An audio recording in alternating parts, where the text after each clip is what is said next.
I want to thank some of the great people from the Palm Beach County Sheriff's Office. They're here to take photographs, and it's my honor to do so. Also, the fire department, the great firefighters. So they're here throughout the room, and I want to thank you very much for being here. I'll be with you in a little while. We'll do some great photos. We have plenty of time. Policemen, policewomen, and firemen, firewomen, they're here, and we appreciate it very much. You've done a fantastic job. I think it's very important to state that incredible things are happening in our country. I think we've made more progress in 3 weeks than they've made in 4 years, especially with respect to the reputation of our country. And people are respecting us again as a country and as a powerful country, and maybe a smart country, but maybe not so smart, because when you look at some of the waste, fraud, and abuse that's being uncovered by DOJ and the people at DOJ, these are young, often young, but super brilliant people, incredible computer scientists and other things, and they're finding levels of fraud and waste and abuse like I think nobody ever thought possible. But before we do that, I just want to ask Will to come over. I've just finished signing some executive orders, and if we could start with that, Will, you might want to come up here and just explain what we did. Thank you. Good afternoon, y'all. A short while ago, President Trump signed three items. The first is an executive order relating to the affordability and availability of in vitro fertilization and other fertility treatments. These are treatments that have become unaffordable for many Americans, or have been unaffordable for many Americans. And the executive order is a directive to the Domestic Policy Council to examine ways to make IVF and other fertility treatments more affordable for more Americans. The second item that we signed was a presidential memorandum imposing radical transparency requirements on government departments and agencies, in keeping with President Trump and the administration's broader commitment to governmental transparency. What this presidential memorandum would do is require, as waste, fraud, and abuse is uncovered, as programs are canceled, and ultimately as taxpayer dollars are saved, this presidential memorandum would require departments and agencies to make all of the details of that freely available to the public. Lastly, we have another executive order that President Trump signed relating to independent agencies. This executive order would establish important oversight functions in the Office of Management and Budget and its subsidiary office, OIRA, supervising independent agencies and many of their actions, and also reestablishes the longstanding norm that only the President or the Attorney General can speak for the United States when stating an opinion as to what the law is. Thank you very much, Will. That was the primary purpose of this conference, to explain that they're all very important in their own way.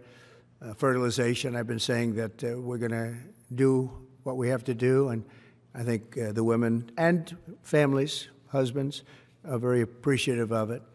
But that was it. I do want to say while I'm up here, I've been contacted by some of the biggest companies in the world, and because of what we're doing economically and through tariffs and taxes and incentives, they want to come back into the United States. And we'll be announcing various very large companies, the biggest actually, and they'll be coming back, having to do with chips and having to do also with cars and lots of other things. We're going to be announcing some very, very big, momentous decisions are being made by companies all around the world, the biggest, and they want to come back into the U.S. Car plants are being canceled in other locations now because they want to build them here. And you read about a couple, not that I want to mention names or anything, but you read about a couple of big ones in Mexico just got canceled because they're going to be building them in the United States. And that's very simply because of what we're doing with respect to taxes, tariffs, and incentives. And I think it's a very important thing. And you'll be seeing this over the next probably over the next 2 years, to be honest, but you're going to see a lot of it over the next couple of weeks. A lot of big ones are going to be announcing. And so while we're here, I guess we can take a couple of quick questions. Go ahead, please. Please. Mr. President, have you decided specifically what the auto tariff rate should be? Yeah, I probably will tell you that on April 2nd, but it'll be in the neighborhood of 25%. What about semiconductor semiconductors and pharmaceuticals? It'll be 25% and higher, and it'll go very substantially higher over a course of a year. But we want to give them time to come in because, as you know, when they come into the United States and they have their plant or factory here, there is no tariff. So we want to give them a little bit of a chance. Yes, thank you. Following up on that, the EU, Andrea Shalal, the EU representative is going to be here in Washington tomorrow. He's going to be meeting with Hassett and Greer and Letnick. What can the EU do to sort of avoid the reciprocal tariffs that you've talked about? And, you know, you've talked a lot about the VAT. Do you expect them to reduce that? Well, they did already, as I understand it, reduce their car tariff all the way down to what we have. And a lot of that will take place, and I think some won't do it and some will do it. But the EU had a 10% tax on cars, and now they have a 2.5% tax, which is the exact same as us. So already we've saved a tremendous amount. That would be great. If everybody would do that, then we'd all be on the same playing field. Because essentially what we're doing with the tariffs is, you know, they charge us, we charge them, same amount. And it's called reciprocal, actually. And whatever they charge us, we're charging them. And so the EU is, you know, I appreciate that they did this, but, you know, the EU has been very unfair to us. We have a deficit of $350 billion. They don't take our cars. They don't take our farm products. They don't take almost anything. They take very little. And we're going to have to straighten that out. And we will. I have no doubt about it. Yeah, go ahead, please. Thank you, Mr. President. Could you tell us a little bit more about the Russia talks, your impression of how they went today, and if you're perhaps more confident or less confident of a deal after what happened today? Well, much more confident. They were very good. Russia wants to do something. They want to stop the savage barbarianism. I mean, what's going on over there? It's soldiers are being killed by the thousands on a weekly basis. It's ridiculous. And they're not American soldiers. They're Russian soldiers, and they're Ukrainian soldiers largely, although a lot of Koreans have been killed, as you know. Quite a bit of them have been killed. They came over to fight, and a large portion have been wiped out. But we want to end it. It's a senseless war. It should have never happened, would have never happened if I was president, and it's a shame to see it. And I see pictures that you don't see, but I see pictures of fields that look just horrible. It looks like Gettysburg. If you see the old pictures of Gettysburg, it's soldiers lying all over the field, body parts all over the field. They're all dead. And this is going on a daily basis. It's a horrible thing. Both Russia and Ukraine, they're losing thousands and thousands of soldiers, and a lot of people have been killed too. I think that's one of the things that you'll see historically, and you'll see later on as it goes along. I think people are going to be surprised at how many people, not only soldiers, have been killed in Ukraine. A lot more people than you think. Yeah, please. President Trump, as part of a peace deal with Putin, would you be willing to consider removing all American troops from Europe? Well, nobody's asked me to do that, so I don't think we'd have to do that. I wouldn't want to do that. But that question's never really come up. Yeah. Please. Sir, do you support stationing European peacekeeping troops in Ukraine as part of this peace deal? If they want to do that, that's great. I'm all for it. If they want to do that, I think that'd be fine. Even if the Russians are I mean, I know France has mentioned it. Others have mentioned it. UK has mentioned it. But, if we have a peace deal, I think having troops over there from the standpoint of Europe, we won't have to put any over there because, you know, we're very far away. But having troops over there would be fine. I would not object to it at all. We're talking about this now, peace. We have either a ceasefire or a peace itself, and we're looking to do both. We'd start off with the ceasefire, and if they want to do that. I know France was willing to do that, and I thought that was a beautiful gesture. Yeah, please. Do you have any message for Ukrainians who, after 3 years of fighting, might feel betrayed or disappointed at not having a seat at these initial talks in Saudi Arabia? Well, I think I'm really disappointed in what's happened. I've been watching this for 3 years. It's a war that would have never happened if I was president, and I've been watching these people being killed at levels that you've rarely seen, not even close, since the Second World War. And I'm very disappointed. I hear that, they're upset about not having a seat. Well, they've had a seat for 3 years and a long time before that. This could have been settled very easily. just a half-baked negotiator could have settled this years ago without the loss of much land, very little land, without the loss of any lives, and without the loss of cities that are just laying on their sides. You have those magnificent golden domes that are shattered, will never be replaced. You can't replace them. 1,000-year-old domes that are so beautiful, you can't replace that. A whole civilization has changed because of what. So when they're worried about not being seated, you mean somebody that should have gone in and made a deal a long time ago? You could have made a deal. This is one that could have made a deal. There was no talk of this during the Trump administration. Putin would have never, ever done it. And by the way, we wouldn't have had October 7th. You know that. We wouldn't have had October 7th either in Israel. And we wouldn't have had that mess that's going on over there. It's like we have great fire people here. We're putting out fires. All over the world we're putting out fires. So that wouldn't have happened. And you know what else wouldn't have happened? Inflation. Because it was caused really by the cost of energy going through the roof because of their bad energy policies and also their spending, their terrible spending, wasteful spending on the Green New Scam. It's a scam. It's a whole big scam. Yeah, please. Yes, sir. I want to ask you a little closer to home.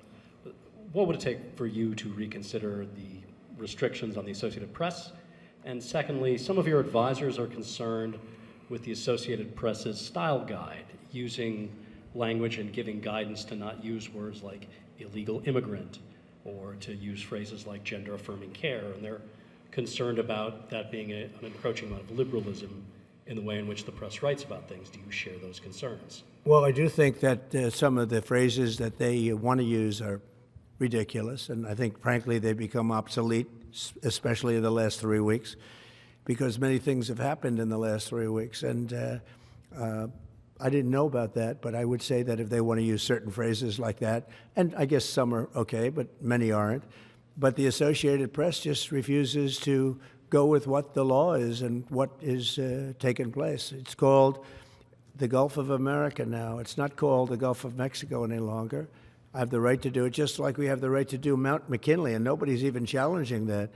But only the essentially, it's primarily the Associated Press, and I don't know what they're doing, but I just say that we're going to keep them out until such time as they agree that it's the Gulf of America. We're very proud of this country, and we want it to be the Gulf of America.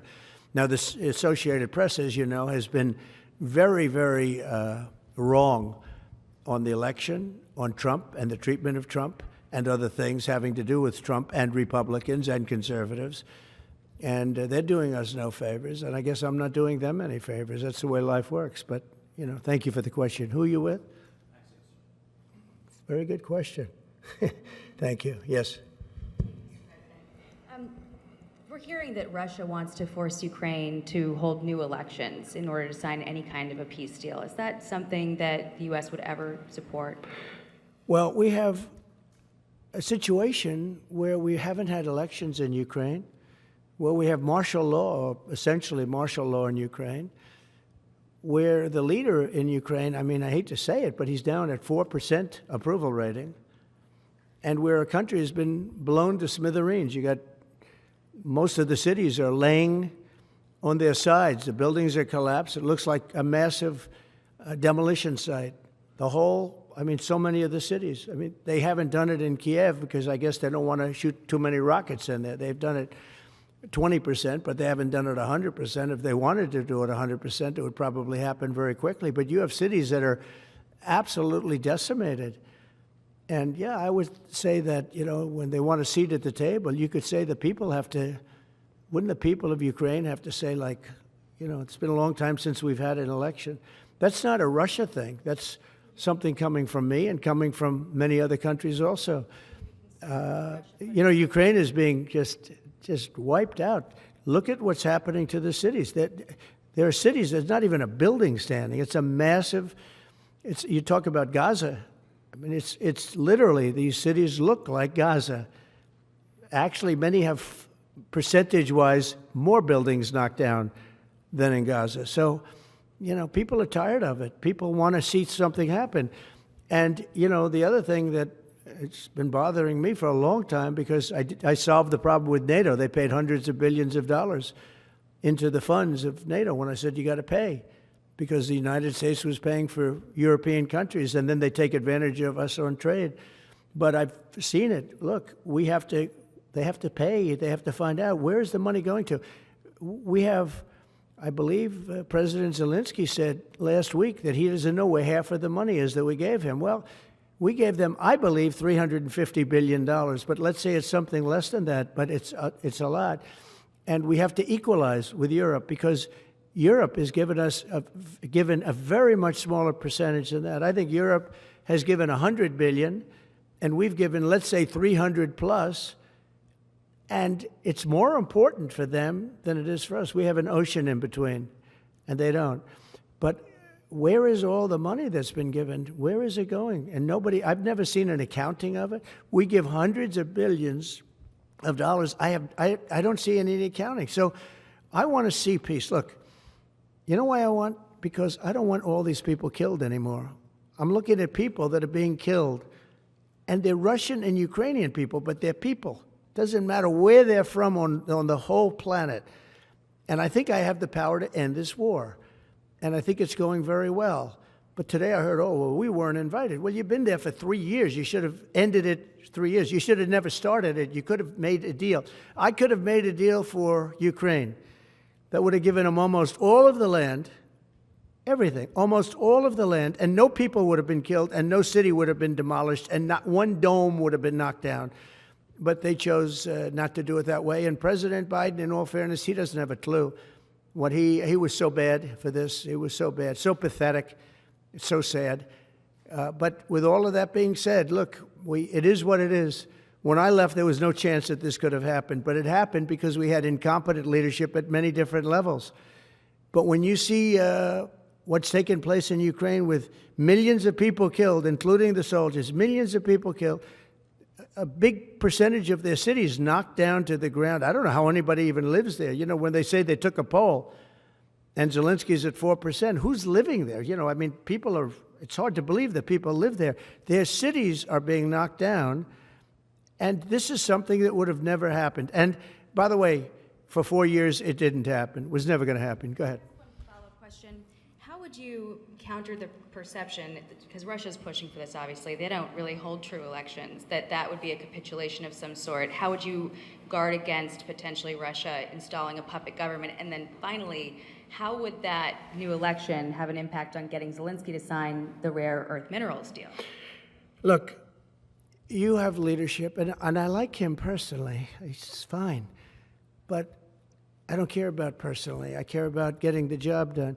You have leadership now that's allowed a war to go on that should have never even happened, even without the United States. Look, we had a president who was grossly incompetent. He had no idea what he was doing. He said some very stupid things, like going in for portions and all of the things. He made a lot of bad statements, but he's grossly incompetent, and I think everyone knew that. This is something that should have never happened, would have never happened. And I used to discuss it with Putin. President Putin and I would talk about Ukraine. It was the apple of his eye, I will tell you that. But there was never a chance of him going in. And I told him, you better not go in. Don't go in. Don't go in. And he understood that. He understood it fully. But I'm only interested. I want to see if I can save maybe millions of lives. This could even end up in a World War III. I mean, to be honest with you, you've been hearing now Europe is saying, well, I think we're going to go in and we're going to go. All of a sudden, you're going to end up in World War III over something that should have never happened. And, you know, it's a very sad situation. Yeah, please. In a court filing, the White House said that Elon Musk is not a DOJ employee and has no authority to make decisions. Can you clarify for us today well, Elon what his Musk, exact role is there? Yeah. Elon is, to me, a patriot. So, you know, you could call him an employee, you could call him a consultant, you could call him whatever you want. But he's a patriot. I mean, look at the kind of things I just said. Just write it down, just in case that question got asked, right? And which I'm surprised it took so long, actually. But you know what? Ukraine's a bigger deal because people are dying by the thousands a week, thousands. But look at this, from 90 to 99, Social Security, 6,054,000 people. Well, that's okay. Maybe that's possible. You know, 90 to 99, maybe it's possible. It's a lot of people, though, at that. But people that live to 100 to 109, 4,734,000. Wow, that's a lot.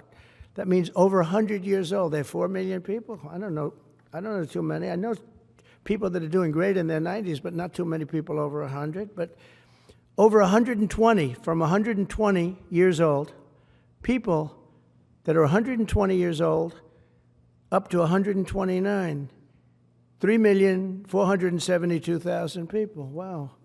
You know that can't possibly be, because the record is like, I think it's one person, a woman, lived to 127, but they have 3,472. Okay, but now we're going really in. People from 130 years old to 139-year-old, 3,936,000. Wow. I wonder if people are getting paid with all this. I mean, are these checks? And that's what we're checking right now.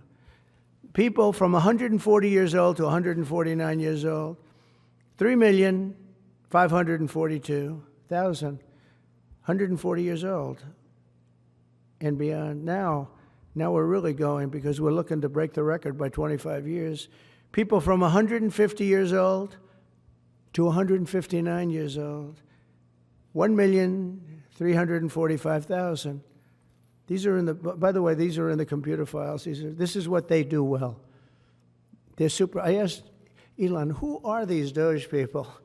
He said they're super brilliant computer people and they love the country. It's simple. Wait a minute. People from 160 years old to 169 years, 121,000. So 160-year-old people. 170 to 179,000, 6,087. But now, let's go into the real numbers. From 200 to 209 years old, 879 people. From 210 years old, I haven't met any of them. And if I did, I would bless them. I would worship the ground they walk on. 210 to 219 years, 866. From 220 years old to 229 years old, 1,039. And then you have two people, from 240 years old to 249 years old, one person. And there's one person that's 360 years old. That's just that. And then, where's the money being spent, right? Let's go into that for just a second. $520 million for a consultant on the environment. It's called Environmental, Social, and Governance. Investments in Africa and mobilize private sector resources. $520 million. Somebody got $520 million for an environmental, sounds like an environmental study. I've always been one that paid a lot of money for my environmental studies, but I paid like $50,000, not $520 million. $520 million for ESG. $25 million to promote biodiversity, conservation, and promote licit livelihoods by developing socially responsible behavior in the country of Colombia. Well, it's nice, $25 million to go into Colombia for something that nobody ever heard of. $40 million to improve the social and economic inclusion of sedentary migrants. $40 million. $42 million for Johns Hopkins, great place, to research and drive social and behavior change in Uganda. $42 million. What about us? What about social change in our country? $70 million for a center at Purdue to research university-sourced, evidence-based solutions to developmental challenges. I mean, these are massive numbers on things that nobody ever heard about. $10 million for Mozambique voluntary medical male circumcisions. $10 million for circumcisions in another country. $9.7 million for UC Berkeley to develop a cohort of Cambodian youth with enterprise-driven skills. In other words, let's teach them something about enterprise. What about our people? Can't we teach them about enterprise? $2.3 million for strengthening independent voices in Cambodia. $32 million to the Prague Civil Society Center, which is a very liberal group of people. Wonder how much of that money came back to the people that approved it. $14 million for improving public procurement in Serbia. $486 million to the Consortium for Elections and Political Process Strengthening, including $22 million for inclusive and participatory political process in Moldova, and $21 million for voter turnout in India. Well, why are we giving $21 million to India? They got a lot of money. They're one of the highest taxing countries in the world in terms of us. We can hardly get in there because their tariffs are so high. I have a lot of respect for India. I have a lot of respect for the Prime Minister. He just left, as you know, 2 days ago. But we're giving $21 million for voter turnout. It's voter turnout in India. What about, like, voter turnout here? Oh, we've done that, I guess. We did $500 million, didn't we? It's called the lockboxes. $20 million for fiscal federalism in Nepal. Listen to these numbers. This is all fraud. $19 million for biodiversity conservation in Nepal. $1.5 million for voter confidence. We want to give them confidence in Liberia. $14 million for social cohesion in Mali. $2.5 million for inclusive democracies in South Africa. $47 million for improving learning outcomes in Asia. Asia's doing very well. They're doing a lot better than we do in the schools, aren't they? $2 million to develop sustainable recycling models to increase socioeconomic cohesion among marginalized communities in Kosovo and Eskali and in Egypt. We're talking about hundreds of billions of dollars. I could, by the way, I could read this all day long. I could go on all day long, and you'll see hundreds of billions of dollars, and we're doing it. But when I saw the Social Security numbers, I said, wow, that's really something. So we have, let's just go above 100 years old. We have millions and millions of people over 100 years old. Everybody knows that's not so. We have a very corrupt country, and it's a sad thing to say, but we're figuring it out. Now, the good thing about Social Security and what I read is if you take all of those numbers off, because they're obviously fraudulent or incompetent, but if you take all of those millions of people off Social Security, all of a sudden we have a very powerful Social Security with people that are 80 and 70 and 90, but not 200 years old. You know, so it's a very positive thing. How about over here? Yeah, please. Your reaction to Michelle King, the head resigning after the Doge? Who resigned? The head of Social Security. I don't know. I mean, I resigned or got fired. I think got fired. You know, when you fire somebody, they always resign, and then they say, we resigned. But when you have numbers like that, I think really it's got fired.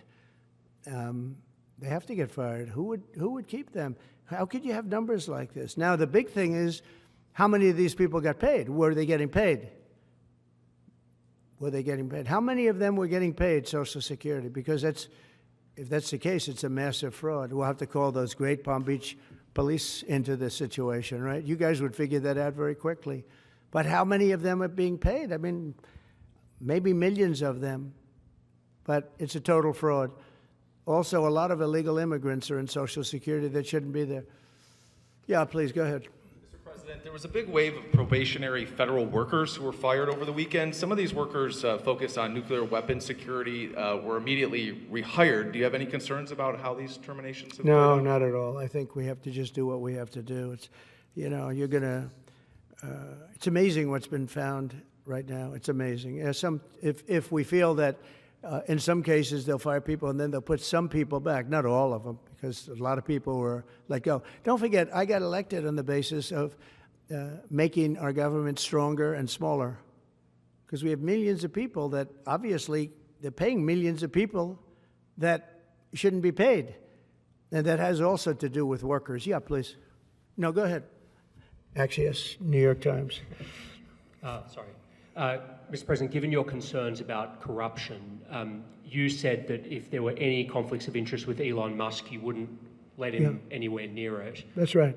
Doge and SpaceX employees are now working directly at the Federal Aviation Administration and the Defense Department.